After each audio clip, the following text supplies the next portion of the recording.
हां, दिए की एक तस्वीर ले आओ और घर में टांग लो और बच्चों को कहो कि यह है असली दिया। सुंदर तस्वीर, रंगीन तस्वीर, ज्योति भी है, किरणें भी फूट रही हैं। दिए से भी ऐसी किरणें फूटती साफ साफ नहीं दिखाई पड़ती जैसी कि तस्वीर में दिखाई पड़ रही। हां, तस्वीर टांग लो और बच्चों को कहो कि यह है दिया, यह कोई साधारण दिया नहीं। जब बड़े हो जाओगे तब तुम पहचानोगे।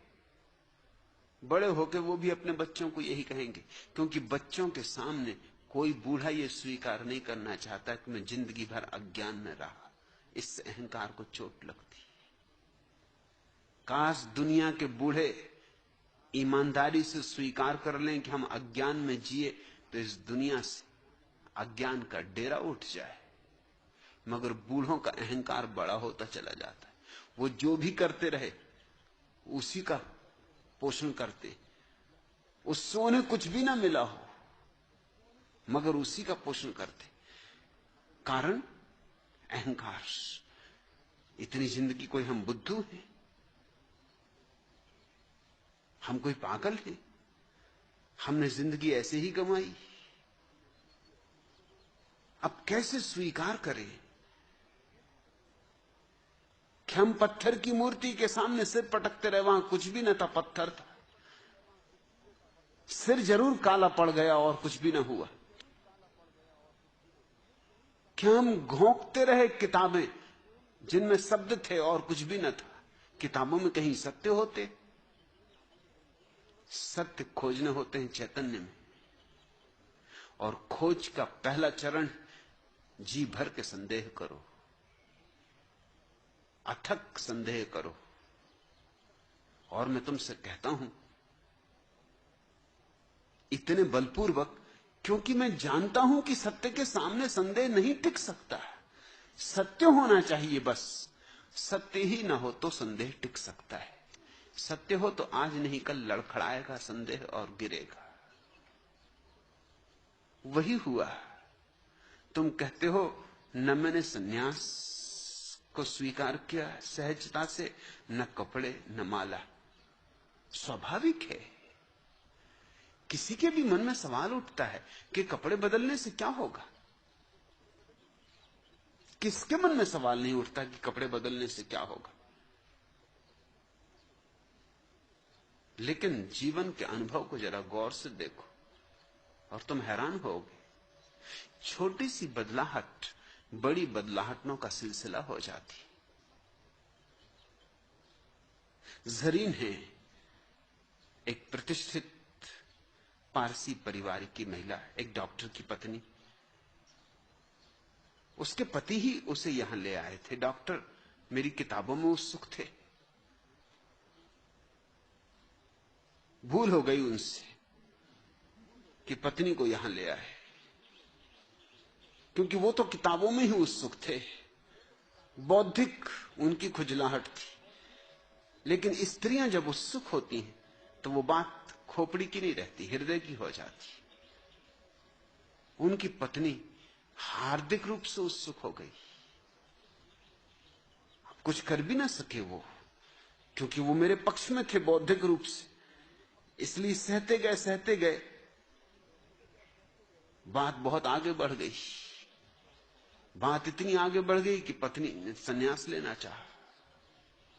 सुशिक्षित व्यक्ति है, स्त्री स्वतंत्र के अधिकार को मानते हैं, तो इंकार भी ना कर सके। बेमन से स्वीकार किया कि ठीक है, तू स्वतंत्र है, अगर तू संन्यास लेना चाहती तो ले ले। तो जरीन सन्यासी हो गई। घर के लोगों ने समझाया, पास पड़ोस के लोगों ने समझाया, पारसियों में हंगामा मच गया। उनने समझाया कि कपड़े बदलने से क्या होगा। पर उसने कहा कि कम से कम कपड़े तो बदलने दो, ताकि और बदलाहट के लिए हिम्मत जुटा सको। मैं भी जानती हूं कि कपड़े बदलने से क्या होगा, तुम भी जानते हो, इसमें विवाद कहां। मगर कम से कम कपड़े तो बदलने दो। अगर कपड़े बदलने से कुछ नहीं होता तो तुम सब मुझे समझाने क्यों आए हो? कुछ होता ही होगा। तुम इतने परेशान क्यों हो? कपड़े मैं बदल रही हूं, तुम तक को कुछ हो रहा है तो मुझे भी जरूर कुछ होगा। तुम्हें देख के लगता है कि मुझे भी कुछ होगा। जब दूसरों तक को होने लगा, मैंने अभी कपड़े बदले भी नहीं, फिर उसने कपड़े बदल लिए, फिर तो बहुत तहलका मचा कि तू पारसी होके अपने धर्म का त्याग कर रही। उसने कहा मेरे जीवन में धर्म का पहली दफा प्रवेश हो रहा, पारसी होके मेरा धर्म से कोई नाता ही नहीं था, एक औपचारिकता थी।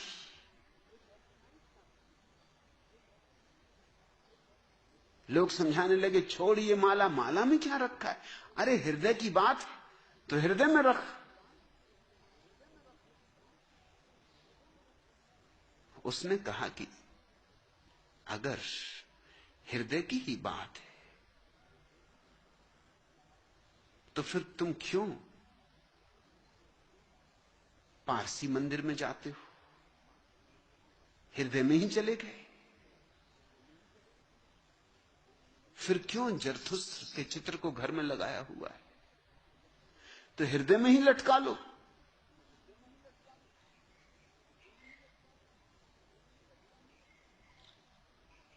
घर के लोगों ने भी सोचा कि कपड़े ही बदलती क्या होगा, बदल लेने दो। कपड़े बदले, फिर बदलाहट का सिलसिला शुरू हुआ। पहले तो ये तर्क किसी को भी उठता है कि कपड़े बदलने से क्या होगा, मगर मैं जब तुम्हारी अंगुली पकड़ लूंगा तो पहुंचा भी पकड़ लूंगा, और पहुंचा पकड़ में आ गया तो तुम कितने दूर हो। और आहिस्ता ही आहिस्ता पकड़ना होता है। एकदम से किसी की गर्दन पकड़ो तो वो भाग ही खड़ा हो। तो कपड़े से शुरू करता हूं, और तुम देखते हो कपड़े से भी रूपांतरण होता है, क्योंकि तुम छोटी छोटी चीजों से मिलके ही तो बने हो। डॉक्टर जरा सी दवा देता है और बड़ी सी बीमारी दूर हो जाती। तुम ये नहीं कहते कि क्या होगा, होम्योपैथी की गोलियां देखी। तुम ये नहीं कहते कि शक्कर की 4 गोलियां, इनसे क्या होगा। शक्कर की 4 गोलियां कभी कभी चमत्कार कर देती। कभी कभी तो यह भी हो जाता है कि दवा हो या ना हो उनमें, मगर तुम पे परिणाम हो जाता है। तुम्हें यह भरोसा भी हो कि यह दवा है, तो वह भरोसा भी काम कर जाता है। तुम्हारे चित्त पे यह ख्याल आ जाए कि दवा काम कर रही, तो तुम्हारे चित्त का बड़ा बल है। आखिर हम सैनिक को कपड़े पहनाते, सिपाही को कपड़े पहनाते। तुमने कभी ख्याल किया, वही आदमी जब सिपाही के कपड़े में तुम्हारे कंधे पे हाथ रखता है तो फुरफुरी छूट जाती, एकदम रोमांच हो जाता है, एकदम कुंडलनी जगने लगती कि फंसे पता नहीं किस लिए कंधे पे हाथ रखा, आप क्या करेगा ये। और वो अगर कहता कि चलो अदालत की तरफ, तो तुम एकदम पीछे हो लेते हो, नानुच नहीं करते, भूल जाते हो सब अकड़।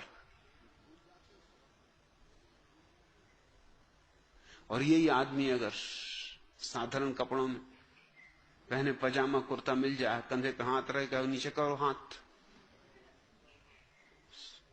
होश से चलो, किसके कंधे पे हाथ रख रहे। तुमने देखा इस देश में एक चमत्कार होते देखा। सिखों का इतिहास पुराना नहीं है, केवल 500 साल पुराना है, लेकिन एक चमत्कार होते देखा। सिख कोई अलग कौम नहीं है, जैसे और पंजाबी हैं वैसे ही सिख। लेकिन क्या फर्क हो गया, सिख एक नई ही जाति की तरह पैदा हो गए, एक सैनिक जाति की तरह पैदा हो गए। बदला क्या था, साफा बांध लिया तो क्या होगा, कड़ा पहन लिया तो क्या होगा, दाढ़ी मूछ रखा नहीं तो क्या होगा, बाल बांध लिए तो क्या होगा।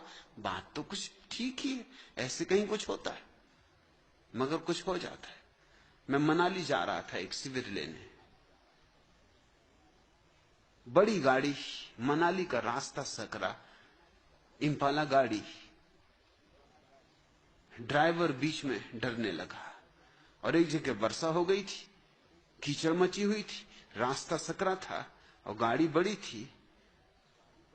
हालांकि ड्राइवर सरदार था, मगर उसकी भी हिम्मत टूटने लगी।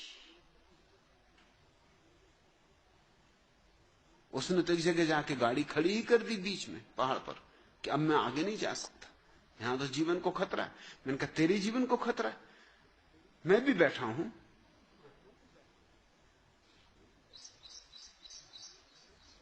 तू फिक्र न कर, बढ़। मगर वो कहे कि मैं एक कदम आगे नहीं बढ़ सकता, या तो आप उतर जाएं यहां, या मैं आपको वापस दिल्ली छोड़ सकता हूं।